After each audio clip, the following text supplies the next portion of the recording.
content d'être parmi vous. Laissez-moi vous dire qu'il est bon, il est doux, il est agréable, que les frères puissent demeurer ensemble. Et laissez-moi vous dire qu'il y a une continuité après ce texte. Il dit ici, et c'est là que j'envoie la bénédiction. À ce moment-là, qu'est-ce qu'il faut? L'unité. Qu'est-ce qu'il faut? D'être tous ensemble. Et laissez-moi vous dire que c'est là que Dieu bénit. Et laissez-moi vous dire que si on a quelque chose à qui que ce soit, quelque chose dans notre cœur, laissez-moi vous dire que la bénédiction, elle s'arrête, elle se stoppe. Gloria a Dieu. Amen. Je voudrais appeler les frères et sœurs qui puissent venir. Et je laisserai la place, qu'ils puissent chanter, parce que moi, je ne suis pas un grand chanteur. Venez, les sœurs.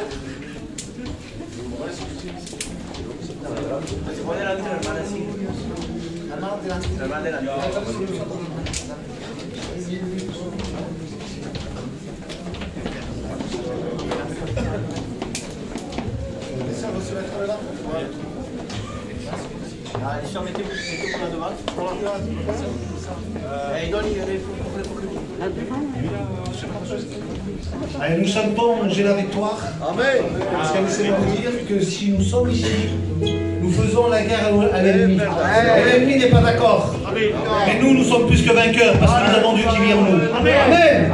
Alors on chante tous ensemble, s'il vous plaît. Allez. J'ai la victoire.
Jésus-Christ est au milieu de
entend, je le crois, Dieu va bénir nos cœurs. Non pas parce que je prêche, c'est Antoine qui prêche, loin de là, en vérité je vous le dis, c'est parce que Dieu honore sa parole.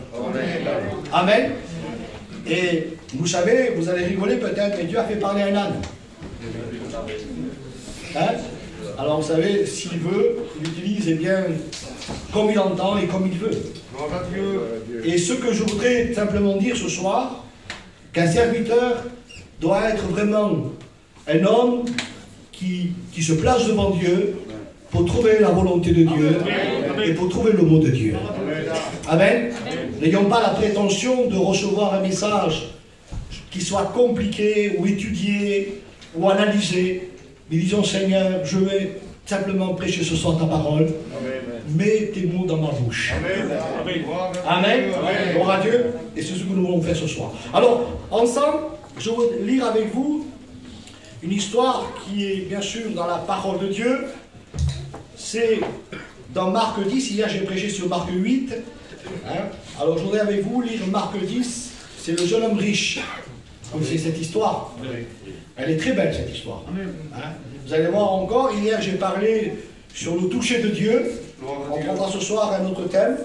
Alors, on fait la lecture ensemble. Marc 10 et verset 17. Il est dit ainsi. Quand Jésus se mettait en chemin, un homme accourut, se jetant à genoux devant lui. « Bon maître, lui demanda-t-il, que dois-je faire pour hériter la vie éternelle ?» Question assez intrigante, vous allez voir ensemble. Jésus lui dit, « Pourquoi m'appelles-tu bon? Il n'y a de bon que Dieu seul.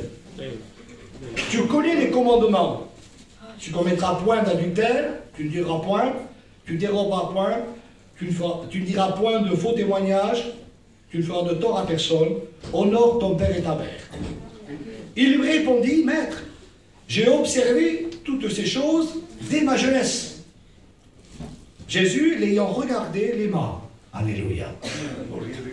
Amen. Amen. Jésus, l'ayant regardé, l'aima. Cela veut dire qu'il connaissait tout le Seigneur. Et il connaissait sa décision. Il l'aima avant qu'il réponde. Il lui dit, il te manque une chose. Vends tout ce que tu as, donne-le aux pauvres, et tu auras un trésor dans le ciel. Puis viens et suis-moi. Mais, affligé par cette parole, cet homme s'en alla tout triste, car il avait des grands biens. Amen. Voyez-vous, cette histoire, elle est formidable à la fois, mais aussi, elle nous pose beaucoup de questions. Hier, j'ai prêché sur le toucher de Dieu. Ce soir, on va parler ensemble comment rentrer au ciel. Amen. C'est la question que ce jeune homme pose. Comment on doit faire pour rentrer au ciel? On voit dans cette explication de Jésus, on va voir ensemble, je pense que j'aurai le temps de développer mon message, et bien on va voir ensemble que Dieu lui répond à cette question. Mais il ne se rend pas compte. Dieu lui répond. Mais ce qui est important aussi, c'est une histoire qui est dérangeante, comme hier. Hein? Parce que dans cette histoire, il n'y a pas de miracle, il n'y a pas de guérison, il n'y a pas de conversion. C'est une histoire qui est négative. C'est une des seules histoires de l'Évangile qui est négative. Alors, on pourrait se dire, pourquoi Jésus a pris le soin de la noter? Parce qu'elle n'apporte rien, apparemment. En lisant comme ça, il pose une question à Jésus, il ne se convertit pas, il s'en va tout triste. Alors, pourquoi Jésus prend-il le soin de noter cette histoire qui n'apporte, on va dire, une histoire négative? Il n'y a pas de miracle, il n'y a pas de résurrection. Alors, pourquoi Dieu la met dans l'Évangile? Eh bien, il y a deux raisons. La première, quand il est dit que Jésus l'aima, c'est l'amour inconditionnel de Dieu. Amen. Là, on voit l'amour inconditionnel de Dieu. C'est-à-dire que c'est un verset qui pourrait aller bien avec Jean 3,16. Amen. Et la deuxième raison, c'est une de ces histoires où on pourrait parler que de ça, c'est le libre arbitre de l'homme. Le choix. Amen. Il n'y a aucune histoire dans les évangiles qui nous parle du choix. Et là, Jésus va relever ce point important, c'est le libre arbitre que nous avons tous, chacun de nous. C'est le choix. La condition de choisir. Amen. Pourquoi, voilà, pourquoi cette histoire, elle est là, et on sait aujourd'hui, si un jour on vous pose la question, pourquoi cette histoire, elle est là, elle est pour deux conditions, c'est-à-dire l'amour inconditionnel de Dieu et le libre arbitre de l'homme. On voit, vous savez, dans la parole de Dieu, et souvent on ne sait pas où se tient la limite entre la présence de Dieu, c'est-à-dire que Dieu sait tout, Dieu connaît tout, et entre le libre arbitre de Dieu. On pourrait mettre aussi, au lieu de parler de la présence de Dieu, on pourrait parler de la bienveillance de Dieu. Et entre la bienveillance de Dieu et le libre arbitre, il y a chaque fois, je pourrais dire, une condition, aussi bien celle de Dieu et celle de l'homme. Oui. Si vous voulez comprendre, si Dieu connaît toutes choses, Dieu connaît toutes choses. Si Dieu sait que ce soir vous n'allez pas accepter Dieu ou que vous allez accepter Dieu, pourquoi Dieu ne ferait pas en sorte que vous allez accepter Dieu? Parce que Dieu connaît tout. Vous comprenez? Mais Dieu fait l'homme libre. Alors comment Dieu fait pour qu'une âme se convertisse? Comment Dieu met en place pour qu'une âme entende la parole de Dieu? Eh bien, c'est comme si, je pourrais vous expliquer ça. C'est comme un grand échiquier, hein, vous savez l'échiquier, et les gens, et il y a deux personnes qui jouent aux échecs. D'accord? Et quand toi tu déplaces un pion, par ta propre volonté, alors Dieu va conditionner, si vous préférez ce jeu, pour avoir toujours un coup d'avance sur toi. Est-ce que vous comprenez maintenant le libre arbitre avec la bienveillance de Dieu? C'est-à-dire que sans cesse, Dieu revoit ses plans en rapport à tes conditions. Sans cesse, il revoit ses plans. Sans cesse, il revoit ses plans. Jusqu'au jour où tu vas accepter le Seigneur. Alléluia. Là, on voit l'amour de Dieu. Dieu ne s'arrête pas à un simple non. Dieu ne s'arrête pas, eh bien, à une prise de dette. Dieu ne s'arrête pas à dire, Seigneur, regarde, je ne peux pas t'accepter. Il va toujours revoir son plan pour te bénir et te sauver. Alléluia. Je bénis le Seigneur. Amen. Eh bien, voyez-vous, cette histoire, elle est formidable. Jésus va lui expliquer dans son amour, il va lui expliquer, Seigneur, qu'est-ce que je dois faire pour hériter le ciel? Et on voit très bien dans cette conversation avec Jésus, il lui explique point par point, 4 points ce soir, on va voir ensemble, 4 points, comment rentrer au ciel. Amen. Alléluia, gloire à Dieu. Vous savez, la première condition qu'il va frapper, c'est que cet homme se jette à genoux. Regardez, il dit dans le premier verset 17, il dit, eh bien Jésus est en chemin, un homme a couru, se jetant à genoux devant lui. Presque en suppliant. Je ne sais pas si vous avez, si on aurait vu un chrétien, on va dire, un chrétien, quelqu'un qui vient à Dieu, et que vous voyez cette condition, moi j'aurais été prêt à le baptiser. J'aurais été prêt à le baptiser. Quelqu'un qui se jette à genoux, qui prie le Seigneur, il est prêt au baptême. Mais pas pour Jésus. Cela veut dire que Dieu nous parle ce soir qu'une condition, parfois n'est pas valable devant Dieu. Une condition, même qu'elle soit la plus honorable. Amen. Une condition qui soit peut-être pour nous, eh bien, qui pourrait même nous tromper dans l'humilité, dans la prière, dans la manière de se conduire, dans la manière de parler. Dieu veut nous dire ce soir qu'il faut regarder plus loin. Amen. Et de ne pas être trompé par les conditions. Parce que cet homme, regardez, même qu'il a été humilié, même qu'il a la condition d'un vrai chrétien, il refuse Jésus. Alors c'est pour ça qu'on va regarder ça. D'accord? Alors là, il pose une question. Qu'est-ce qu'il faut hériter qu'est-ce qu'il faut faire pour hériter la vie éternelle? Voyez-vous, Jésus se met à son niveau. Il répond par une question. Et ça, c'était la méthode de l'époque, même aujourd'hui. Un juif, si vous posez une question à un juif, il va vous répondre par une autre question. Ça, c'est la méthode aussi aujourd'hui d'étudier la Torah. Les juifs, quand ils se rassemblent dans les synagogues, ils se posent des questions l'un après l'autre parce qu'ils veulent approfondir la Bible. C'est-à-dire qu'ils n'essayent pas de répondre à la question que tu as posée, ils vont te répondre par une autre question. Et c'est ce que fait Jésus. Pour l'amener à la réflexion. Vous comprenez ça? Il se met à sa portée. Alors, il lui pose une question, et Jésus lui dit, pourquoi m'appelles-tu bon? Tu sais très bien que seul Dieu est bon. Alors, il pose une question. Ce jeune homme, il ne répond pas. Ce qui est important, et ce qu'il faut retenir, d'ailleurs, quand il s'adresse à Jésus, il fait une fausse note. Il dit, bon maître. À l'époque, on appelait les, on va dire, maîtres, que les chefs de synagogue, voire les rabbins de l'époque. On les appelle maîtres. Pourquoi? Parce que ça veut pas, là, le mot maître, ça ne veut pas dire maître de la situation, le maître de l'univers. C'est pas ça. Tous les juifs, quand ils s'adressaient à un chef de synagogue, voire un rabbin, ils étaient dans l'obligation de dire maître. Parce que le mot grec maître veut dire professeur, prof, enseignant. Et c'était ça, là. Jésus connaît son cœur, il connaît la manière qu'il parle. Il lui dit, bon maître. Alors c'est pour ça que Jésus veut rectifier. Pourquoi tu m'appelles bon? Parce que tu sais très bien que Dieu seul est bon. Alors, quelque part, il va répondre à sa question. Mais, et en plus, il appelle bon, c'est la première chose que Dieu va donner comme réponse. Jésus se présente là. C'est lui qui se présente. Il dit, tu sais que Dieu seul est bon.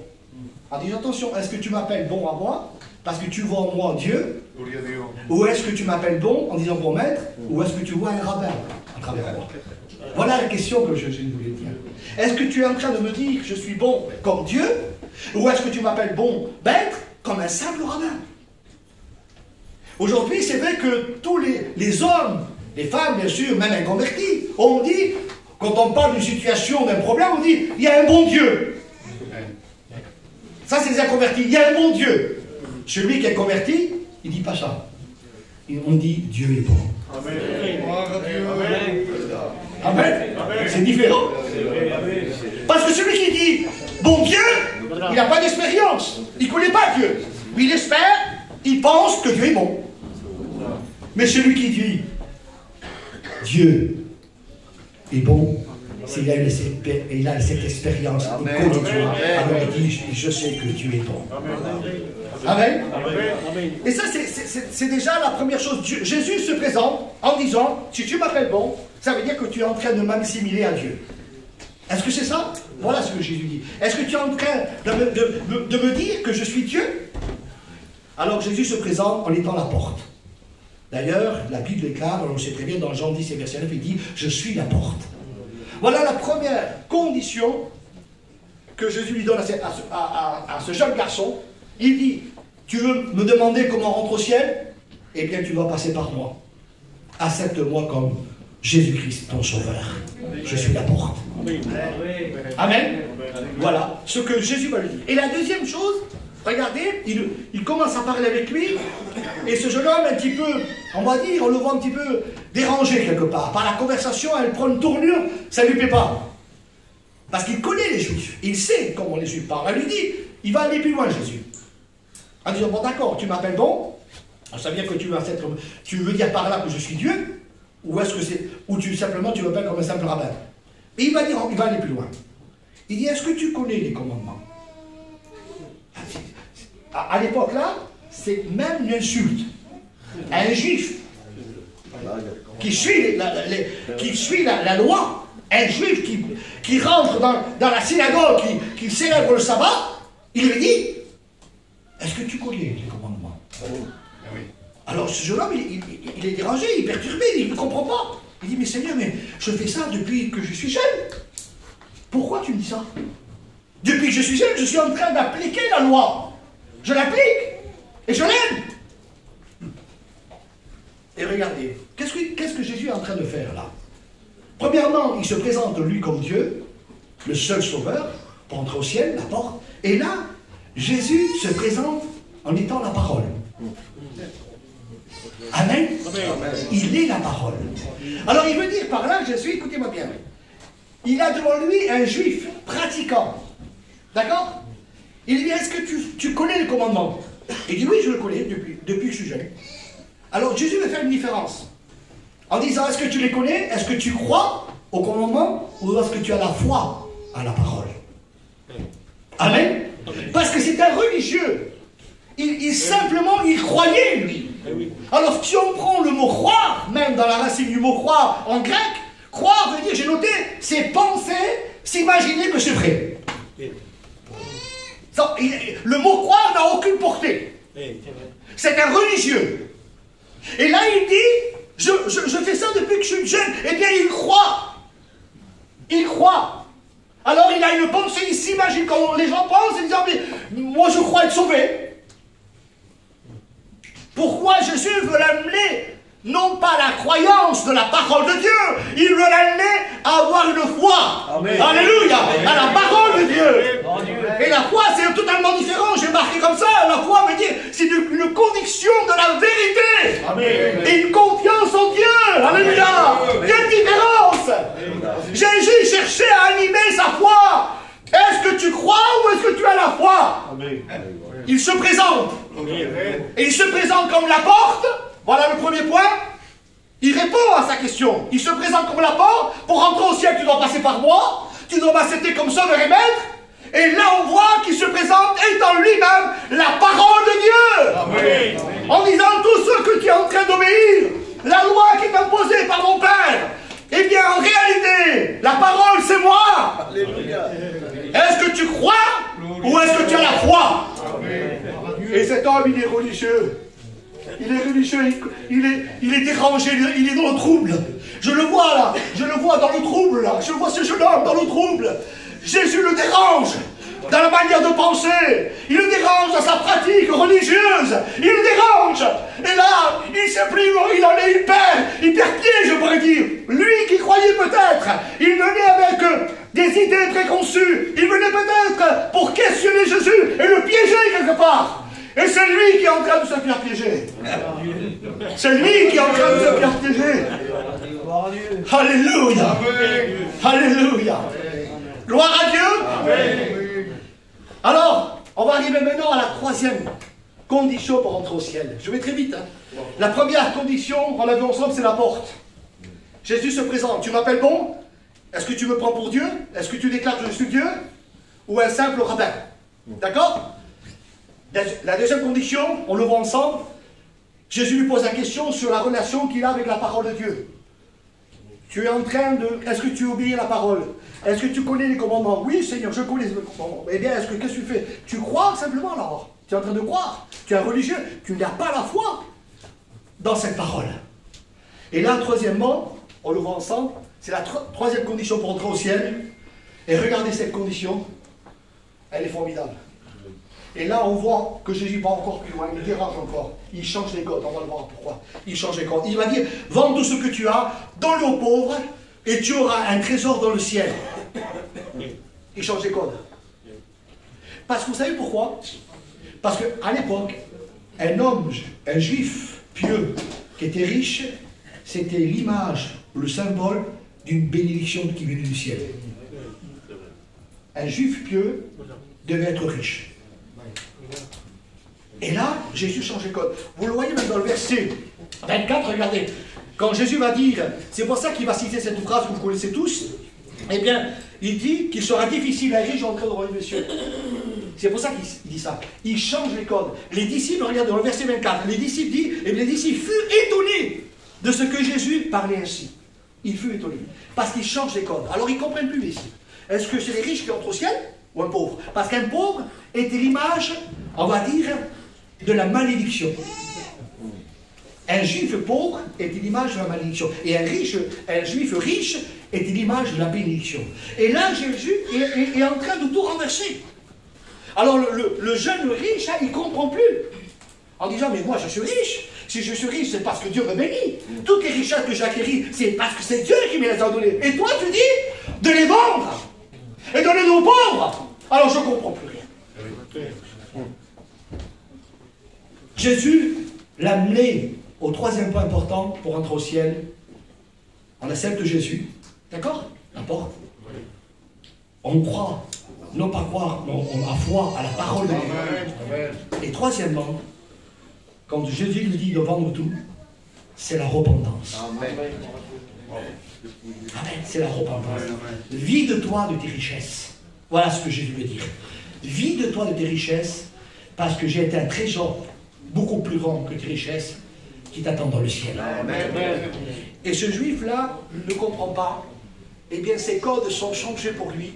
Il se dit, mais moi je pensais être riche, je pensais être béni. Mais là, Jésus est en train de me dire que je ne suis pas béni. Qu'il me faut devenir pauvre pour rentrer au ciel. Amen. Et bien sûr, on pourrait parler de votre richesse. La richesse, bien sûr, là aussi, Dieu nous interpelle ce soir. Un cœur qui est rempli d'une richesse ne peut pas être rempli de la richesse du ciel. Il n'y a plus de place après. On doit vider notre cœur de notre richesse du monde. Pour le vider, on doit se présenter à Dieu avec un cœur vide. C'est la preuve d'une repentance. C'est la preuve que nous voulons accepter le Seigneur comme sauveur et maître. C'est la preuve de dire, Seigneur, regarde, je veux me repentir. Je veux que mon cœur soit rempli de ta richesse qui vient du ciel. Amen. Parce qu'il n'y a pas plus belle richesse que celle du ciel. Amen. En vérité, je vous le dis, il n'y a pas plus belle richesse que celle du ciel. Alléluia. Amen. Vous savez, quand on pèse, ce jeune homme était là, et la question que Dieu lui demande, c'est de peser les deux richesses. Il avait sa richesse terrestre, ce qu'il avait acquéri, et devant lui l'autre richesse du ciel. Et bien dans la balance, qu'est-ce qui pesait plus pour lui? C'est ça la question. Dans la balance, qu'est-ce qui pesait plus pour lui? C'était la richesse qui lui appartenait. C'était pas celle du ciel. Croyez-moi que ce soir, Dieu te demande de peser ta richesse. Pèse-la bien dans la balance de Dieu ce soir. Mets ta richesse dans les côtés, tout ce que tu as acquéri, tout ce que tu as gagné. Et bien sûr, quand je parle de richesse, je parle aussi du péché, de ta vie de misère. Mais là-haut, dans la balance de Dieu, et dis, Seigneur, regarde, et regarde ma richesse. Peut-être que tu as honte de ta richesse. Peut-être que tu as peur de la montrer à Dieu, tu as honte de la montrer à Dieu. Vous savez, il y a des richesses qu'on a peur de montrer à Dieu, qu'on a honte de montrer à Dieu. Oh, mais cette richesse-là qui est du monde, quand tu la mets dans la balance de Dieu, et que le Seigneur vient eh bien il vient, et lui il met sa richesse du ciel, eh bien croyez-moi que la balance, elle va vite eh bien, être enfoncée du côté de la richesse de Dieu. Celle de Dieu est beaucoup plus riche. Celle de Dieu, elle est beaucoup plus lourde. Je dis ça pourquoi? Parce que peut-être tu te dis, mais moi je suis un pécheur, mon péché il est énorme, mon péché me tient enfermé, mon péché me tient condamné, je peux pas, c'est un lourd fardeau. Ce soir, sache une chose, la richesse de Dieu est beaucoup plus lourde que ton péché. Cela veut dire que Dieu te pardonne. Amen. Amen. Alléluia. Amen. Dieu te pardonne. Et ça, c'est important. Et cet homme était là, il est confus dans son cœur, il ne comprend plus. Jésus est en train de changer les codes. Et même pour les Juifs qui écoutaient, il a changé les codes. Comment? Eh bien, le riche ne peut pas rentrer au ciel. Non, il ne peut pas rentrer au ciel. C'est le pauvre qui entre au ciel. Mais quel pauvre? Celui qui demande pardon à Dieu. Amen. Celui qui est vrai. Pas le religieux. Amen. Il change les codes. Je bénis Dieu. Alléluia. On va plus loin? Amen. Le quatrième point, il est là. C'est tout simple. Alors, on a vu ensemble la porte. Il se présente comme la porte. Il se présente comme Dieu. Amen, c'est ça. On a vu ensemble aussi qu'il se présente comme la parole. Est-ce que tu fais le commandement?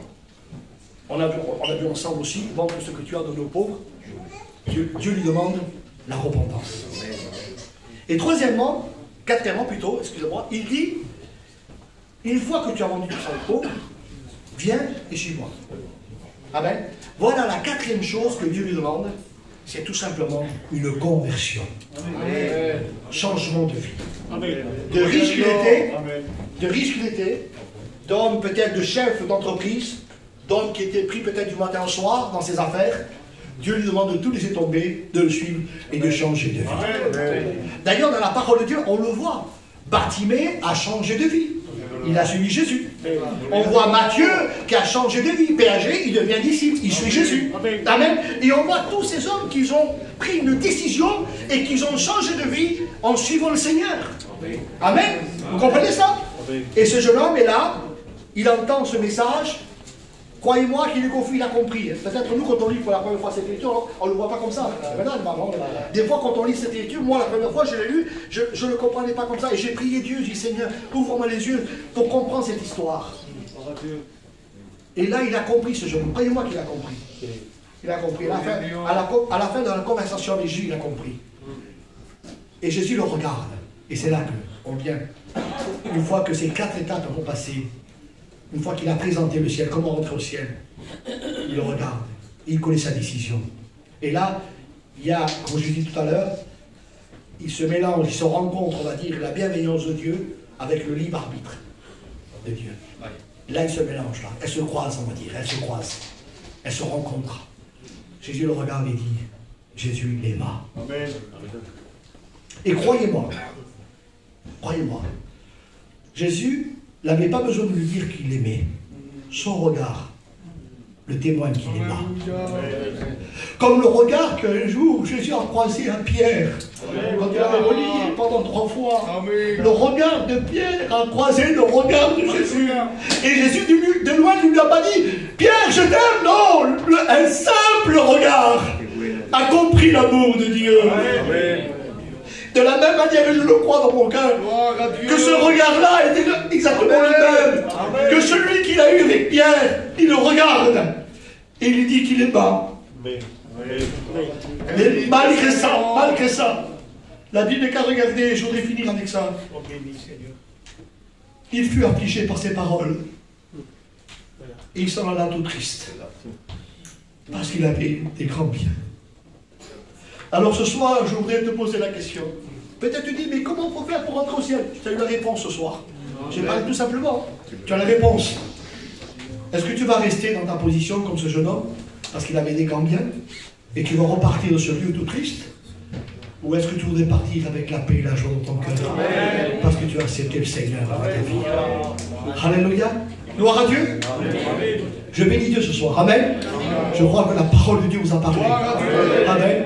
Nous prions le Seigneur ensemble. Amen. Alléluia. Béni soit-il notre Dieu. Seigneur, à toi soit la gloire. Merci, Père, pour ton conseil et ta parole. Je bénis ton Seigneur, Jésus, parce que ta parole est la vérité. Seigneur, je te prie de bénir ces âmes qui vont écouter ton message. Prépare les cœurs à recevoir l'évangile, la parole de Dieu, le sel de leur âme. Merci, Père, parce que tu le fais maintenant. Je loue ton Saint-Nom, Jésus. Amen. Amen. Que Dieu vous bénisse.